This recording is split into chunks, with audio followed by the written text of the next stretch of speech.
Welcome to week 10, everyone. These are your running back rankings with a couple new names in the top 8. And Hayden, the other way we can, title these running back rankings is how low can you go with Alvin Kamara in week 1? I mean, I got to like running back 26 this week and I was like, whoa. So hopefully you guys have, I would say the top 13 or 14 feels pretty good. There's a decent RB2 tier. And boy, these flex questions we're going to get on the Sunday morning show, I'm expecting it to be bad. Truthfully, with Kamara, though, I just said, screw it. We're going all the way down to the bottom. But also some really notable names in the 9 through 16 tier. Okay. We'll go through 38 names here today. And there's a chance you have 2 of the top 5. So we'll kick things off with, I think, the plug and play top 2. I'm not going to say for the rest of the season, but it feels like that so far for the last few weeks. That's Jonathan Taylor, number 1 against the Atlanta Falcons. And then Christian McCaffrey here against the LA Rams. First, let's go with JT. Per Reeves, the Colts have scored more points than any other team in terms of implied point totals over that projected mark each week, whereas the Falcons have actually scored the fewest. They are quite negative in terms of their projected points on any given week. So this should be a nice bounce back spot here for JT against this Falcons defense. Yeah, I think maybe last week is just a reminder how pass heavy this Colts team is in general. I think that's also been a decent positive for Jonathan Taylor because he's catching more passes and it's also keeping them pretty balanced in general. So there's easier pass for him to have explosives and the team scores a ton of points. They're third in projected points here. There's really nothing else to say. I think what you just said, Jonathan Taylor CMC, that's 1-2 until proven otherwise. And I'm going to need to see a lot of down weeks in a row for either one of these guys to get off of that. Falcons have done a pretty good job at preventing 15 and 20 plus yard plays. That goes both in the passing game and the running department. But as you said, they throw to lead and then run to win. The Colts do. And the Falcons have a 53% success rate against running backs, which is 30th in the NFL. Yep. So that can put them in 2nd and 5, 2nd and 4, 3rd and 2 situations where the whole playbook is open there for Indianapolis. And the Falcons got hot there on defense. They were doing a lot of cool stuff, but I think an experienced play caller like Shane Steichen, he's going to have answers. And then Divine Diablo, a linebacker for the Falcons, has been on injured reserve recently as well. Now that we're in week 10, we have a number of these teams have already faced off so far this season. Christian McCaffrey is one of those back in week 5 against the Rams. McCaffrey had 139 total yards, a receiving touchdown on 30 touches. He actually had 33 touches last week. He actually leads the NFL in touches this season and yards from scrimmage. So again, not to hammer home this point, but everyone just expected Christian McCaffrey to be injured this season. It's been all of his teammates, unfortunately. But this is why predicting injuries is such a rough business out there for the fantasy football community. It's rough because the guys that get injured the most are the guys that touch the ball the most. And what are we looking for? We're trying to touch the ball the most here. So my note for this is the Rams have not given up a rushing touchdown to running backs this year. We're in the double digit weeks. That's crazy. But that doesn't matter for Christian McCaffrey because he catches everything. So yeah, it's a extremely difficult matchup against the Rams. I'm nervous about the San Francisco 49ers in this game in general, but at the same time, whether they're trailing or leading, doesn't matter. Christian McCaffrey's going to catch some passes. And I believe that last game that the 49ers played against the Rams, they were actually up quite early and they were playing from the lead, if I'm not mistaken. So that could be the inverse here with how many injuries the 49ers have accrued since then. All right. Real conversation starts here, kind of. I mean, Bijan Robinson as the running back 3. I will say that Bijan Robinson has really been stuffed on the ground. We talked about it in Stats versus Film. It's anywhere from 25 to 55 rushing yards over the last 3 or 4 games. They face some nice rushing defenses, and then they've actually been, a get right spot for some, including the Miami Dolphins. So we will see what the Indianapolis Colts have in store here to shut down Bijan Robinson, who, at least this last week, had Kyle Pitts as his inline tight end blocking for. Yeah, I just don't trust the Falcons right now in general. Bijan this last month, and that's kind of how I look at fantasy, just what have you guys done the last month? He's sandwiched between Rico Dowdle, Josh Jacobs, and Devon Achane as a clear RB1, but not nearly as close as the top 2 backs here. So he's projected for 117 total yards in the pick'em lobby. I say total just because even when they're not running the ball, he's going to catch a bunch of passes here, and that's going to be pretty helpful. But yeah, he's been a little bit of a disappointment recently. But you guys are going to see there's really not that much of a difference to me between RB3 and about RB11 in my rankings here. These guys are all kind of sandwiched. And if we were like doing like real tiers instead of just making it fit on the screen properly, there probably would have been a tier break. Yeah. I mean, 4 games this season where he has 46 yards rushing or less, but at the same time, I think he played like 90-something% of snaps last week, and he always has the rushing out. But not trusting the Falcons has been kind of wise for most of the season. They're 28th in points per drive so far this season. My last notes, you mentioned that he's a full-time player. They're using a lot of pony personnel, so sometimes his snaps are like not at running back. They'll actually have Algier out there, and he's almost like a slot kind of thing, which is those are bonus points where other running backs would be off the field.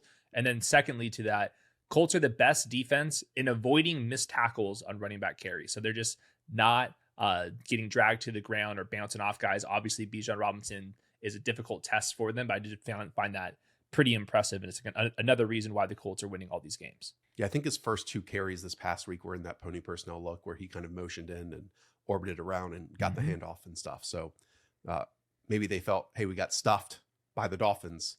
Let's have a different counterpunch to open this first drive and get Bijan, some off tackle runs there. All right, before we go anywhere else, Underdog allows us to do the show. So if you want to support us, support the Dog app. Use promo code the show, or click the link in the description down below. That works too. And we're in 40 of 50 states at this point. That includes Pick'em. That includes drafts out there. Battle Royales are still going strong, so you can contend for the Dog Bowl, and obviously prediction markets. So if you play $5 your first time, you get $100 in bonus cash. So go and play on the Dog app right now. And we've got every sport you could imagine, every single one. All right. Fun conversation here. My guy, Monangai, is your running back for. Ooh-wee. He's running back 17 in consensus rankings right now.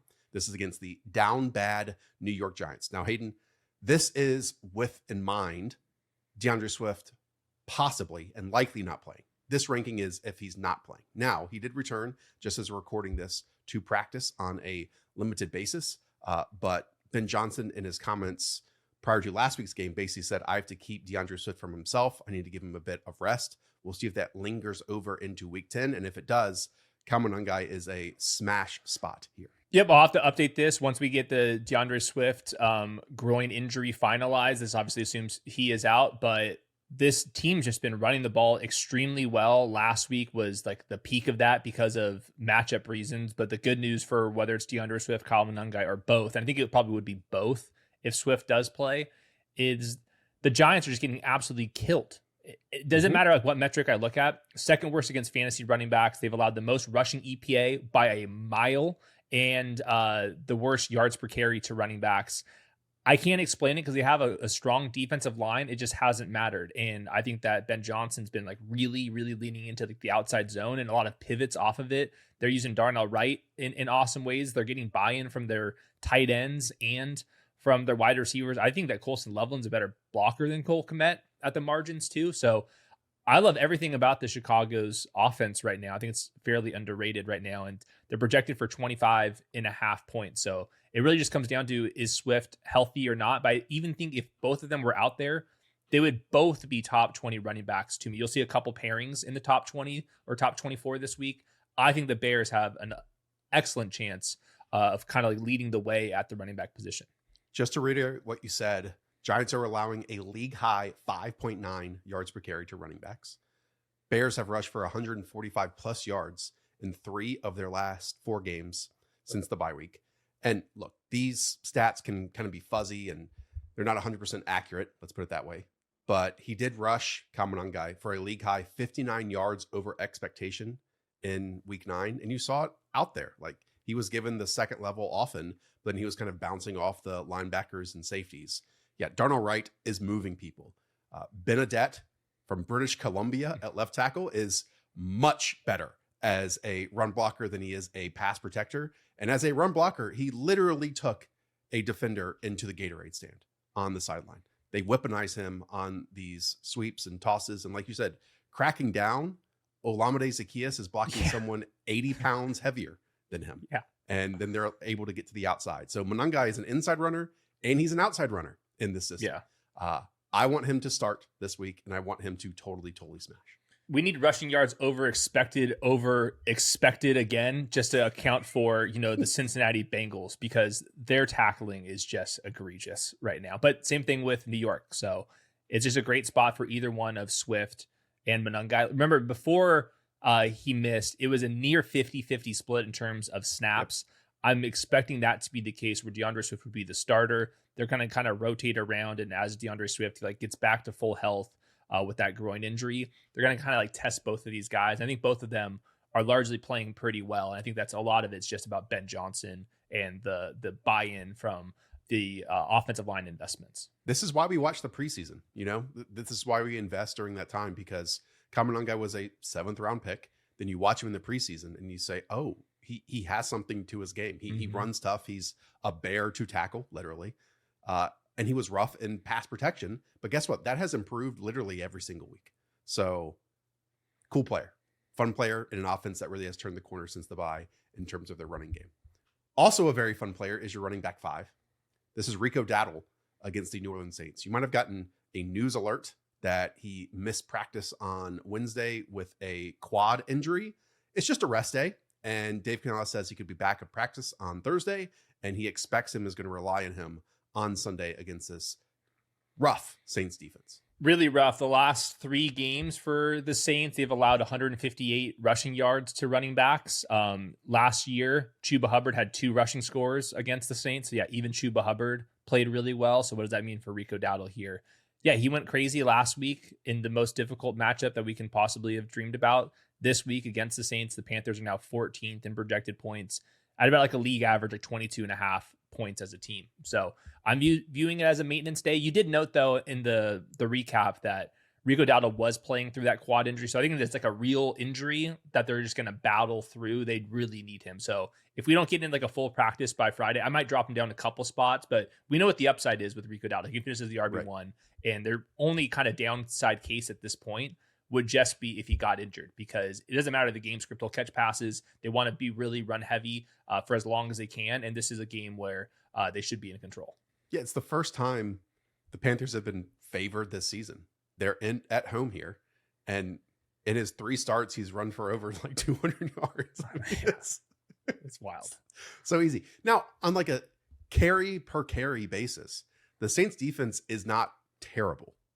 They're kind of league average, but because they're down by so much and the offense has turned the football over, running backs are averaging 26 carries against them per game. So that's allowed, 220 yards to the Bears, 170 yards to the Rams. That is going to be the game plan here. Yeah. I mean, something always pops up when you run for over 200. He had the calf cramps before, and now he has the thigh injury, but they'll rely on him. That's for sure. All right. Achane is here as your running back 6. This is against the Buffalo Bills. Again, they played each other previously. That was a short week, a Thursday night game, if I'm not mistaken.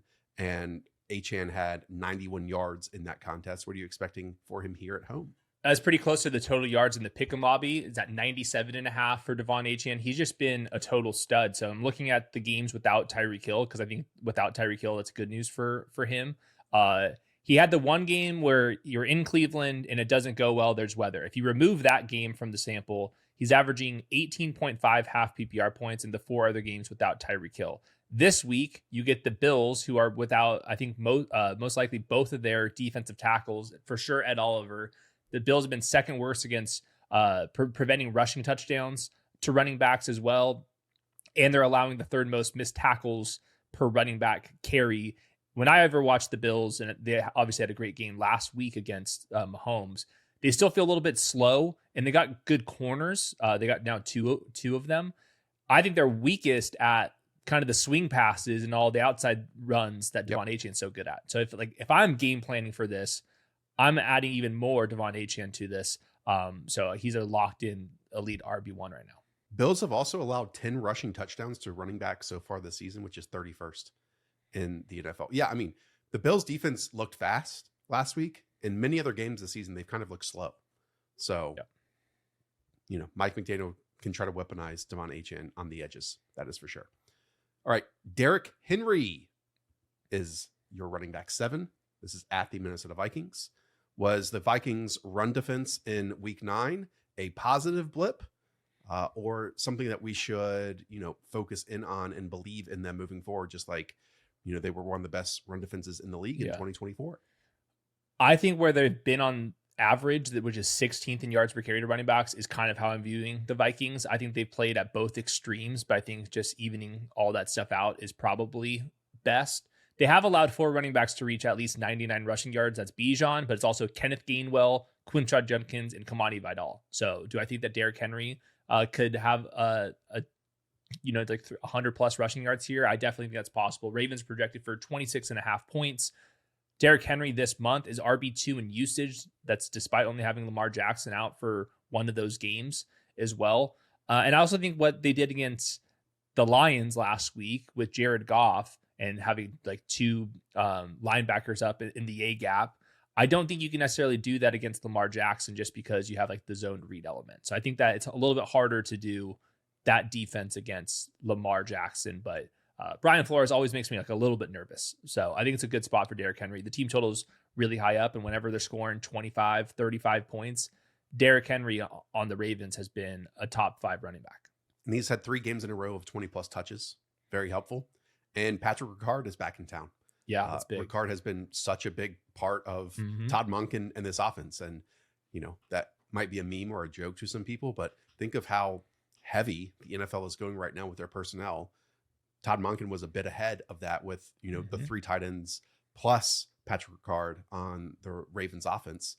And, that forces defenses into base or in a personnel you want to attack. And if they go light from it, then boom, Derrick Henry and Patrick Ricard are going to run directly at you. So it's a fun look. That's for sure. Yeah. We talk about 6 offensive linemen a lot, and Patrick Ricard is not too far off of that. Yeah. I mean, he's probably bigger than the Dolphins center in Aaron Brewer. He probably weighs more than him. Brewer's a dog, though. Oh, I know, but I'm just saying, like, Brewer is one of the lighter, most movement-based centers in the NFL. That was the first one that popped in mind because, Jason Kelce has retired. So, yes. Guys, I know what it's like. As soon as you feel like that first briskness of fall or winter, you want some new pieces for your wardrobe. It all looks old from before.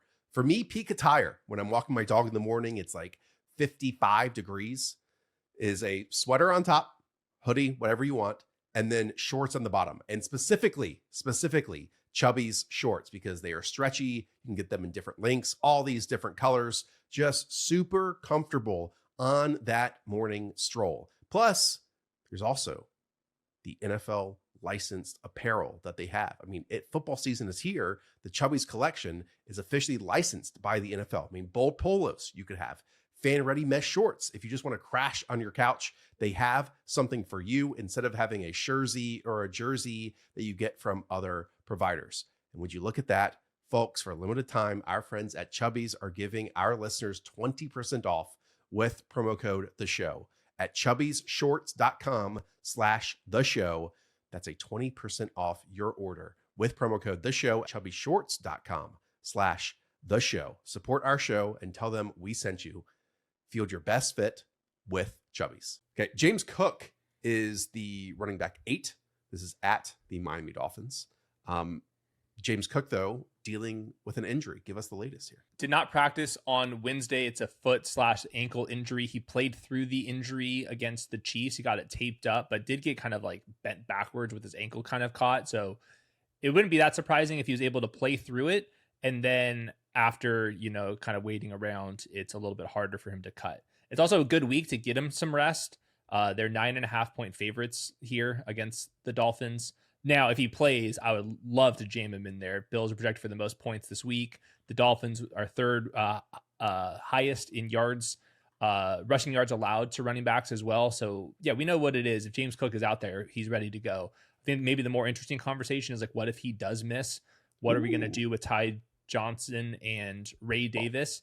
Because last year, it was all Ray Davis. This year, Ty Johnson's killing him in snaps, but it does make more sense for Ty Johnson to be the complement to James Cook, where Ray Davis is more profiles as the grinder type. So even though Ty Johnson has played a whole lot more than Ray Davis, I will probably be ranking Ray Davis ahead of Ty Johnson and would have a lot of interest as a major favorite here. So Ray Davis probably be like more like an RB2 with a lot of upside, and Ty Johnson gets, you think even higher than that?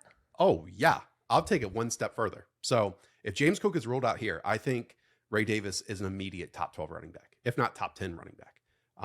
I think they just keep Ty Johnson in the same exact role that he has. And then Ray Davis goes in there because like when James Cook missed last season, I mean, Ray Davis exploded. 20 carries, 97 yards, 3 catches, 55. He's had other games of, 11 carries for 63 and a touchdown.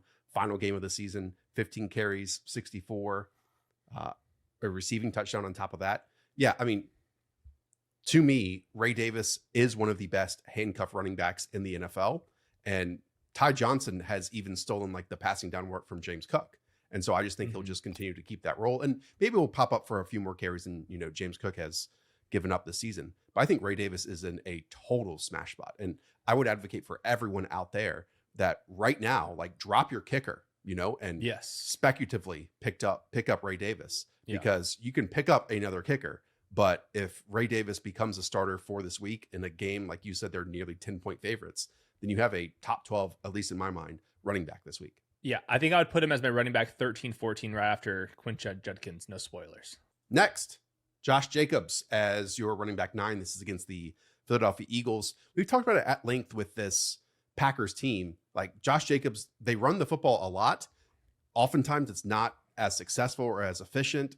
And then like they don't run it enough sometimes. And then other times they run it too much and they don't have these road grading offensive linemen. And at the same time, when they're kept to 13 points last week or whatever it is, he's unlikely to score a touchdown. When they score 25 or 30, he's likely getting into the end zone. Team total's down at 23.5, which is a lot lower for the Packers. It makes sense to me. The Eagles defense, I think, is just add a lot of bodies recently. And I think that's going to be good news. Like Jalen Carter probably is actually going to play instead of spitting on people. So I think it's just a rougher spot for Josh Jacobs. It is very hard to ignore what Josh Jacobs has done for the last year and a half, though, where he's been a top 5 fantasy running back. So I can only knock him so much. He might not be as explosive right now while dealing through this kind of like lingering calf injury. So I think RB9 is pretty good for him. He's been the RB6 in usage, RB3 in fantasy points this month. This is I think a little bit tougher of a test. Also, I do want to mention, I don't think I made a big enough deal about the Jalen Phillips trade for the Eagles. I did not realize how elite his pressure rate number was. Brandon Thorne tracks it, and he tracks like quality pressures. And Jalen Phillips was 4th in the NFL. Now he's like in a more of a limited capacity, but the Eagles got Jalen Phillips, who's top 5 in this like pressure rate number for a 3rd rounder. So that could be a pretty big boost for Philadelphia, who their edge rushing group. It's going to be a rotation there, but he might have the second most upside of that group now, aside from Nolan Smith when he gets back. Moving on to Jahmyr Gibbs, who is your running back 10. This is at the Washington Commanders. Jahmyr Gibbs was stuffed last week. We discussed it on Stats versus Film. He was forced to pass protect 15 times, allowed 7 pressures during that period. Now, this Washington Commanders defense has been just dreadful. We talk about the linebackers being slow to the edge all the time. Jahmyr Gibbs, pretty quick to the edge.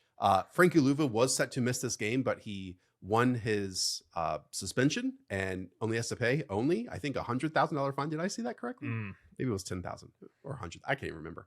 Anyways, if Jahmyr Gibbs is able to run the football, which he should with this team favored, this is a prime matchup to see some explosive runs on the outside. Yeah, this is one where impossible to rank because he has not been like the top 5 fantasy running back for a large stint of the season. This month, he's actually the RB8 on RB21 usage, which is kind of like the floor. But it doesn't take a genius to realize that he can finish the RB1 this week. So the Lions are second in projected points, almost at 29.5. And like you said, it's just going to be a race to the perimeter against Bobby Wagner. And like on top of that, Commanders, they have like 3 or 4 defensive linemen on injured reserve. They just lost Marshawn Lattimore. They're probably like getting close to quitting on the season just based off of the standings as well. So yeah, could Jahmyr Gibbs go absolutely nuts here? I think that's actually likely. So I love all these guys. Saquon Barkley is running back 11. This is a spot where the Eagles don't find themselves often. They are right now 2.5 point underdogs on the road in Monday Night Football in Green Bay. Now, we just talked about the Rico Dowdle. This Packers run defense got run through by the Panthers. Can Saquon do that this week, even if Saquon really hasn't done that very often, albeit in his most recent game against the Giants, he did quite well. Yeah, he went crazy before the bye. I'm assuming that the groin injury is pretty minor. I did like that Rico Dowdle just went crazy against the Packers. By the way, Saquon faced the Packers twice last year. In the season opener, he had 132 yards in a score. And then the playoff game, the wild card round, he had 123 yards out there. So he's gone 2 for 2 against Green Bay. Now, that was without Micah Parsons. And I think in general, the team's better right now. But yeah, it's still a difficult matchup. Packers are 5th best against fantasy running backs. The team total, like you said, is only at 21 points. It has to be quite a while since the Jaylen Hurts and AJ Brown, when everyone's healthy, that they've been projected for that few points. But it does make sense. I did think that the big thing about that Giants game was they used more jumbo, and Landon Dickerson was actually out there creating space. And I thought Dickerson was kind of like limping through things, and he looked healthier before the bye. Now you have a full week to get going, and there's probably some internal self-scouting with the new play caller too. So I think you get a little post-bye play caller bump as well. So I'm expecting Saquon to close the year out pretty strong. This week is probably going to be the most difficult challenge on the schedule, and he's just been like kind of more of the RB11 on the entire year. Next up is Kyren Williams as your running back 12. This is at the San Francisco 49ers. It was a major talking point prior to the season, and it's been a conversation point throughout the entire year. A split backfield. As we discussed during Stats versus Film, it was series by series, but to my eye, that has actually helped Kyren Williams. He looks more explosive. He looks more fluid. He's getting to the second level and actually like making people miss and reading his blocks and having more chunk gains on top of it. I mean, Kyren has a first down or touchdown on 29% of his runs. According to Reeves, the only player with a higher rate on as many runs is Jonathan Taylor at 29.9%. So go Kyren, go. And also, you probably have Blake Corum ranked pretty high as we go along here too.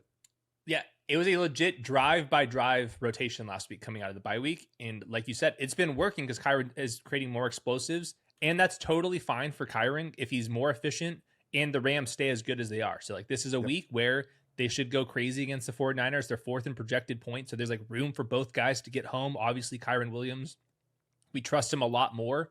And I've also noticed he's being like used as kind of like a choice route runner at times, and he's been very effective at it. And the 49ers have allowed the 3rd most receptions to running backs. They don't have Fred Warner to prevent those kind of choice routes. And then last week they lost Mykel Williams, their 1st-round edge rusher. So that means Bosa, Yeturgos Matos, now Mykel Williams, and we'll see about Bryce Huff.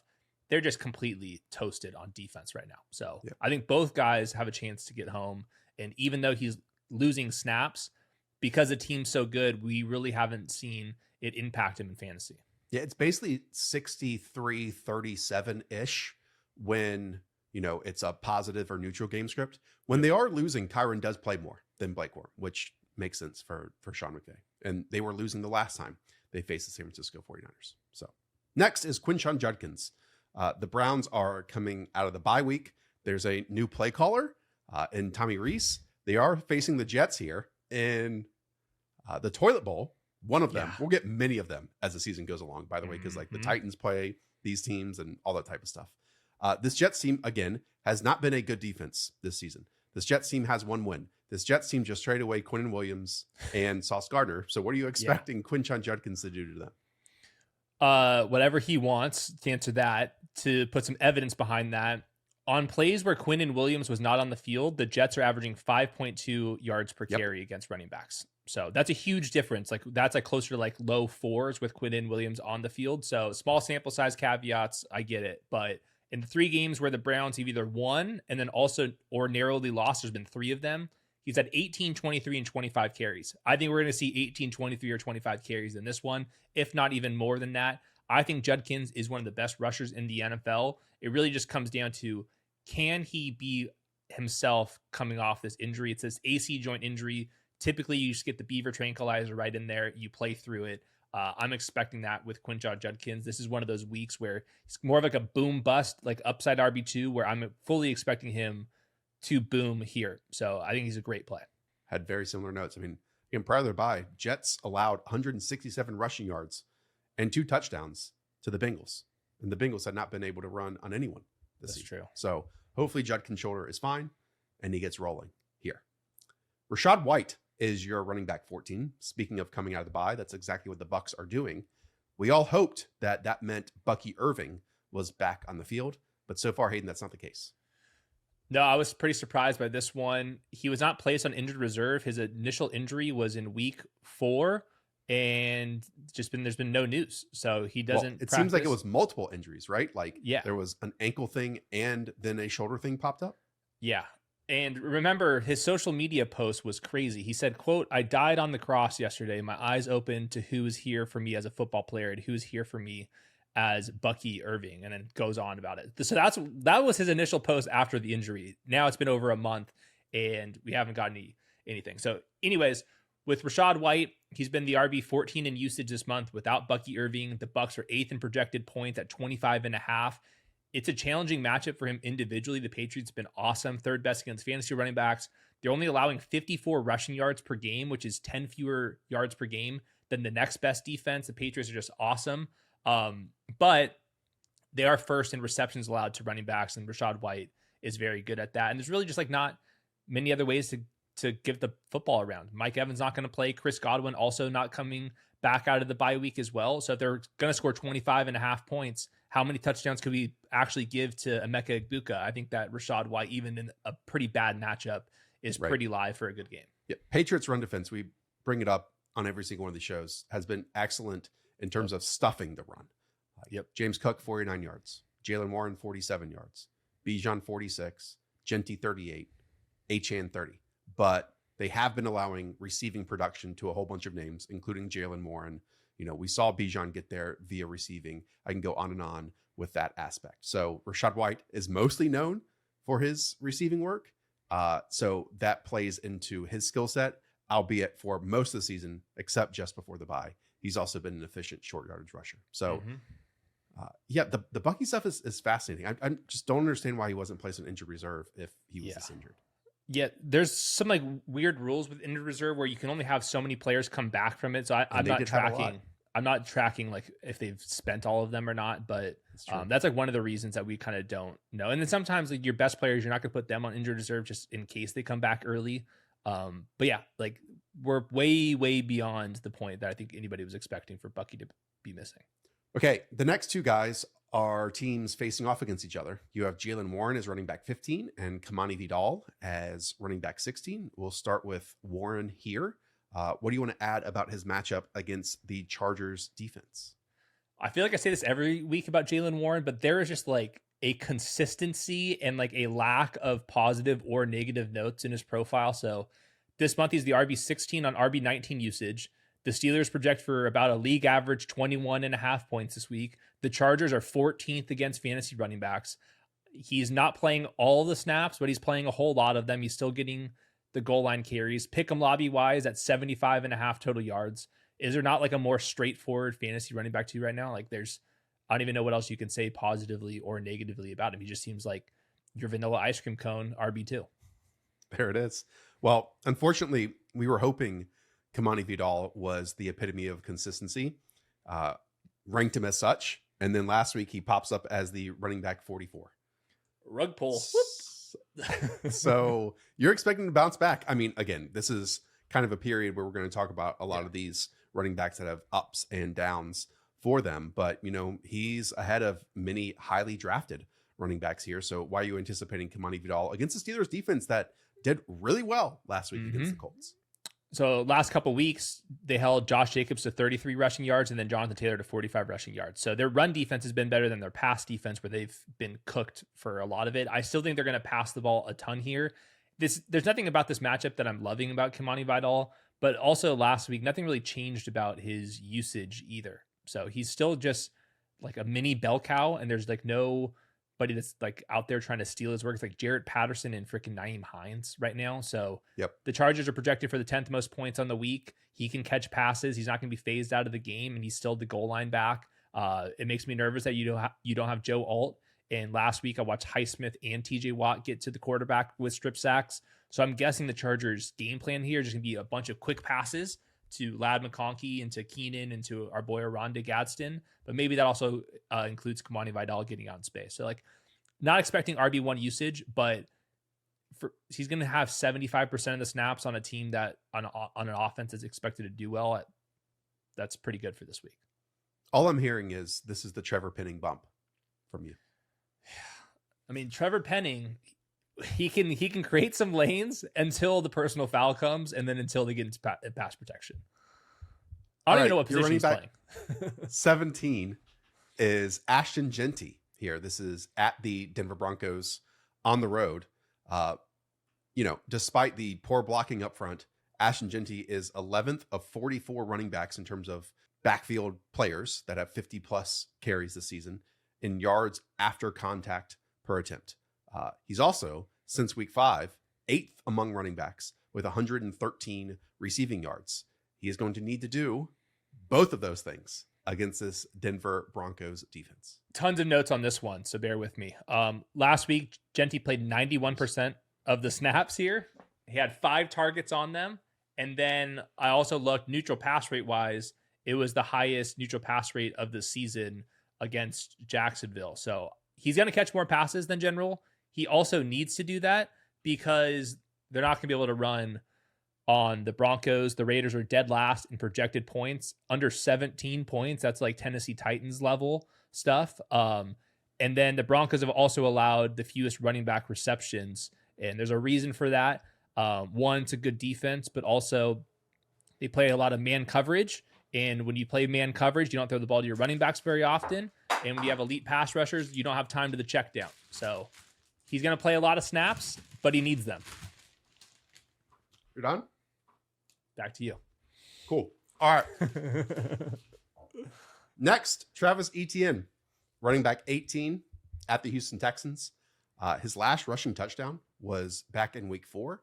This Houston's defense, I mean, looking at the point spreads every single week, the markets, the books care about the Packers defense, and they care about Seattle's defense, and maybe most of all, they care about this Texans defense. The Jaguars projected for just 19.25 points, despite the Texans only projecting for 18.25 points. Amazing stuff. Yeah, it's going to be a slop fest over here. The Texans have held running backs to under 60, or Etienne to under 60 rushing yards in 4 straight games. The Texans have allowed 3.7 yards per carry. There's nothing about this matchup that's clean for Travis Etienne. Just do want to note how much they used him this last game, and he's RB8 in usage this month. So I'll be pretty surprised if he doesn't get 15 touches in this game. I'm not promising that they're going to go anywhere, but they got him some like wildcat touches too. By the goal line. So it's just kind of like some new wrinkles for both the running backs. Bashal Tune did mix in a little bit in some short yardage situations, but that was after Travis Etienne had some cracks at it. So I think he's totally fine. And since they don't have Brian Thomas and Travis Hunter, the ball's got to go somewhere. And I think Jacoby Myers probably not going to be like fully ready for like the entire game. So I think that it would make sense for Travis Etienne. Maybe get a couple screens here, see if you can kind of catch this defense off guard. First time they face each other this season, Travis Etienne had 16 carries for 56 yards, which is 3.5, and didn't have a single catch in that game too. Yep. Next is Breece Hall. This is against the Cleveland Browns. So the Browns, unsurprisingly, allowing a league low 0.55 yards before contact on those attempts in terms of runs. Breece has been really slowed down versus good rushing defenses. You can throw in the Broncos and the Bucks, heck, even the Panthers if you want to. And the only running backs to clear, according to Rich Rebar's worksheet, 52 yards on the ground against Cleveland have been some of the best in the league in Jahmyr Gibbs, Devon Achane, and TreVeyon Henderson. I mean, the Jets have no chances. I mean, every way I look at the Browns defense, it's like there's not a positive outcome that I could even look at. I was like, okay, they're good at stopping the run. Maybe they're bad against receiving numbers against. Nope. Only allowing 18 receiving yards per game. So it's like, I don't know how Breece Hall is going to get there, but they have no other options too. So he's going to get the ball a ton. Like the only thing I was going to ask you that maybe I'm not factoring in enough is just like the bad vibes and whatever the hell we're calling that trade deadline. Like, yep. Is there like any outcome that like Breece Hall's not as playing as much, or is it the opposite? It's like, hey, guess what, bud? Get your ass out there. We kept you for a reason. Well, the other part is we don't even know which quarterback is starting at this point. And so, like TreVeyon did get 75 rushing yards against this Browns defense, but we know all of those except for one carry were outside tosses and sweeps and just honestly running away or cracking down on Myles Garrett. Yeah. And so maybe with Justin Fields, they could do some like zone read stuff to hold Myles Garrett to one side or, run tosses to the outside. But I don't know. To me, that was more of an outlier type of rushing performance versus what a standard one could be for this Jets team. Yeah, I might need to move him down even more. I do wonder if Braylon Allen was healthy, if they just would have like taken a fourth for Breece Hall. Yeah, they should have either way. J.K. Dobbins is your running back 20. This is against the Las Vegas Raiders. Just 9 catches for J.K. Dobbins on the season, but then every time you actually watch him, he's running well. He's just not really scoring touchdowns because RJ Harvey is scoring all the touchdowns in fun ways this season. I will add, though, this Raiders defense and their opposition has converted 46.7% of third downs. That's third worst in the NFL. So while the Broncos have not been entirely successful so far this year passing the football and converting on third downs, this is the matchup to do it and to sustain long drives here. It's a great spot for J.K. Dobbins to have one of his, I guess, relative boom weeks. You mentioned like there's kind of been this lid on J.K. Dobbins because he doesn't catch passes, and then you're getting all the Joker stuff to RJ Harvey. But yeah, they're 9.5 point home favorites here. They're projected for the 7th most points on the week. And I think if you're looking at the Raiders, their numbers against running backs, keep in mind they've just like not faced any good running backs. So I'm not saying that Dobbins is like some stud running back, but I think they're even worse than their numbers would suggest just because they haven't even faced that difficult of a schedule yet. So this is just a great spot in general for J.K. Dobbins. He's only the RB 26 in usage though this month. So I got to keep this like relatively in check. David Montgomery is your running back 21. He's only averaging 11 rushing attempts per game this season, which is a career low. But when this team is projected for almost 30 points, just like they were nearly last week, then you can kind of bank on a Dave Montgomery touchdown. And he's very usable when he scores a touchdown, and then he's unusable when he doesn't. I think he's probably going to score a touchdown here. He also was just like playing a lot more than Jahmyr Gibbs this last game. I think there's like schematic reasons why, but Dave Montgomery also had like a rare fumble. I think we can kind of ignore all of that and just look at what's happened the entire season where he's been more of like a flex play RB3, but this week that's enough. They're projected for 30 points. We already talked about all the injuries the Commanders have. And I just don't think that Marcus Mariota against the Lions defense right now is going to be able to move the football. So game script's on his side. TreVeyon Henderson is running back 22. This is at the Tampa Bay Buccaneers. Played 75% of the offensive snaps. I just mentioned his game against the Browns where they clearly ran away from Myles Garrett. Do you think the Patriots are going to try to run away from Vita Vea here? He might not get a single carry up the middle, and I would be thankful for that. So it's just a tough matchup for TreVeyon because everything's going to have to be to the perimeter, and then goal line carries, they just might not have them. And then they did bring in Terrell Jennings, not for like a goal line carry per se, but like just outside of that. The one positive, Tampa Bay has allowed the most receiving yards to running backs at 58 yards per game. That's how I think that TreVeyon Henderson is going to be able to get home. He made a couple defenders miss out in the flats as a receiver last week. I thought the between the tackle stuff was still a little bit tentative, and he still had some issues in pass protection. But there's nowhere else to go. It's him and Terrell Jennings. It's going to be the same rotation as last week. It's just hard against Vita Vea. It's like the league's worst rushing offense against the best rushing defense for the last couple of years. He's going to have to make do in the flats. Yeah, I think it's a fine play. I mean, it's not very often we get someone who's playing 75% of offensive snaps and then against one of the worst receiving defenses in the NFL. And his competition ran 4 pass routes last week. Yep. Totally fine play. Ken Walker is your running back 29. And then we'll just throw in Zach Charbonnet since we can have this double conversation as your running back 25. So just one spot separates them. Ken Walker did get 2 carries inside the 5-yard line this past week. He did not convert them, but those were, I think, his first 2 goal line carries since Zach Charbonnet missed week 4 or whatever it was. He's still a good player. You see him on all these explosive stats. And then you see Zach Charbonnet kind of down at the bottom left hand of all these marks. But we know what this team is in terms of running the football. They're not overly successful in terms of being one of the best units. But again, just being in those personnel groupings and formations is what's giving them so many explosive plays in the passing game over top. Yeah, he had an explosive against the Cardinals back in week 4. He had 110 total yards in that game. Charbonnet was playing then as well. So this is a good matchup for Kenneth Walker. Huge team total up at almost 26 points. They're at home against the Cardinals, who pay attention. Walter Nolan might be a real player at defensive tackle, but aside from that, not that strong of a defense. And like you said, I think the goal line touches last week was a little bit of a change from what we saw coming out of the bye week. The first one was on a drive where Kenneth Walker played the entire drive. And then the second one was actually a Zach Charbonnet drive where Kenneth Walker actually came in by the end of it and got another goal line carry. So typically it's kind of been more of the inverse there. So that's a little bit more promising. And I wouldn't be surprised if at the very end of the season and the playoffs, Kenneth Walker gets a little bit more usage at the expense of Zach Charbonnet. We're not there yet, but maybe something like post-bye bump for Kenneth Walker against a division opponent. This could be an opportunity for Kenneth Walker to get an extra couple touches. I will add this Cardinals defense. We all saw Walter Nolan make his debut, but Calais Campbell's, doing his thing. endless in terms of his ability. Josh Sweat has made plays. Even Zaven Collins made plays on that Monday Night Football game. So they do have some defensive line pieces. But at the same time, this is a backfield where they're 6.5 point favorites. So again, is this one of those games where the Seahawks are up in the fourth quarter? And if they have some rushing success, that would be a big benefit to them rather than allowing these teams to stay in the football game.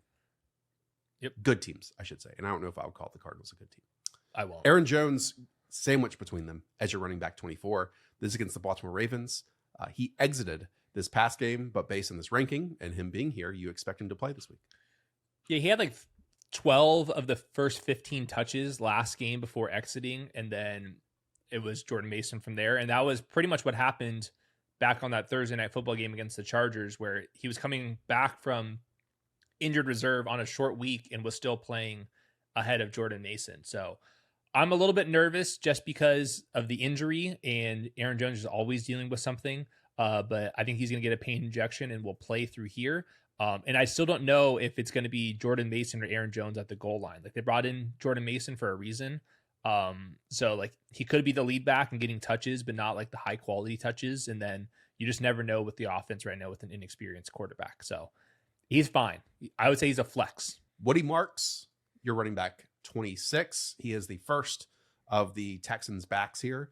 It is notable that CJ Stroud has already been ruled out for this game. That means Davis Mills is in, and the Texans are only projected for 18.25 points here. Yeah, this is when it starts getting tough. I broke ties in favor of Woody Marks because offense is facing Jacksonville pass the ball in neutral situations at the highest rate in the NFL, like about 60%. I think that's kind of a TreVeyon stat.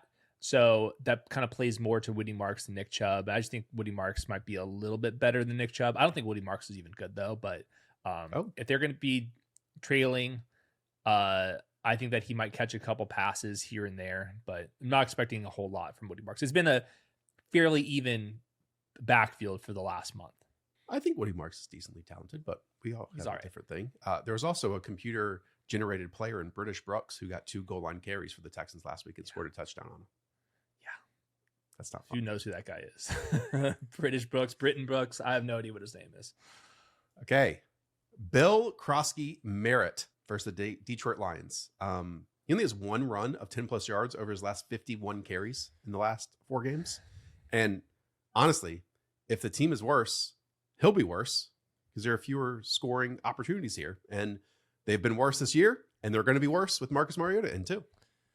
Yeah, I mean, they're 10-point dogs here. They're projected for 20 points. And on top of that, in the first half of last week, Chris Rodriguez was getting like real work. So, I mean, the memes were fun a while ago. They're becoming less fun with Bill. I'm seeing a lot less Bill on the timeline. He hasn't had a game where he's had over 12 expected points this entire season. He can get to the perimeter and he can really, I think, make some explosive plays. It's just a lot harder to do when you're not on the field enough. And it's just a Commander's problem. Like, we got rug pulled because Jaden Daniels has not been healthy and Terry McLaurin hasn't been healthy. They have not been good enough to give Bill positive game scripts, and he only plays in positive game scripts. Blake Corum checks in here ahead of some first running backs on other teams. We've already discussed this. Anything you want to add here about Corum? Yep. The snaps did not make it seem like it was a 50-50 backfield. Last week, the game plan was to make it close to 50-50 in terms of drive-by-drive rotation. So that was just Blake Corum's drives did not last as long as Kenneth or as Kyren Williams drives. So if that is actually 50-50, then there's a pathway for Blake Corum. All right, the Giants backfield is next. Tyrone Tracy, Devin Singletary. This is at the Chicago Bears. Unfortunately, Singletary led the backfield in snaps with 31, with 10 touches, 51 yards. Tracy, 25 snaps, 8 touches, 37 yards. I went on my rant in Stats versus Film. I don't need to repeat all of that again. It just stinks that we're not getting the full Tracy like we did at the end, well, not even the end of last year, from like week 6 on last year. And it was nice. It was good. But instead, Brian Daboll wants to ruin our running back handcuff life here. Yeah. Pop quiz. What do you think Tyrone Tracy's total yards in the pick and lobby is? Total yards, I'll say 43. It's at 64. I'm going to be taking some lowers. I'm going to be taking some lowers there. We'll see if there's an adjustment. That one caught me up by surprise. Interesting. I'm guessing the shadowy pick'em figures believe that he will now be the lead ball carrier. And then the Chicago Bears defense has just been horrific. Yeah. And they just lost edge rusher with 20 Achilles. Okay. You have nothing to add there. I understand. RJ Harvey against the Las Vegas Raiders. Just one game with over 8 touches this season. But as we alluded to, this could be one of the games where the Broncos score a lot of points and run a lot of plays. And if that's the case, then RJ Harvey doesn't have to just rely on sweet, sick touchdown grabs, and instead can get, a couple yards here and there too. Yep. He's the Joker. And when do you play the Joker? Probably when you have a big lead at home against, a division rival. And Sean Payton just feels like one of these guys that might, keep the offense in for an extra drive or two to run up the score. So I've noticed teams are running away from Max Crosby.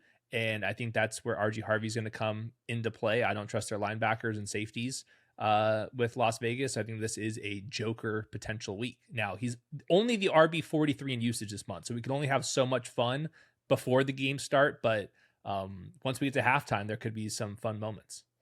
Yeah, but sweet players don't regress, Hayden. Next. Honestly, that's a good slogan. You should keep that one. Jordan Mason. We talked about this backfield. Jordan Mason it's not just for him, like this Vikings offensive line has been torn up previously, but he's a good runner of the football, has nothing in the receiving game, and then they just haven't been a good running team on top of it too. Yep. And then JJ McCarthy's live to run in goal line touchdowns himself. So he's played 3-ish games with Aaron Jones. These are games where Aaron Jones is left in the middle of them. In those 3 games though, 9.8, 2.9, and 9.9 expected half PPR points for Jordan Mason. That's rounding up.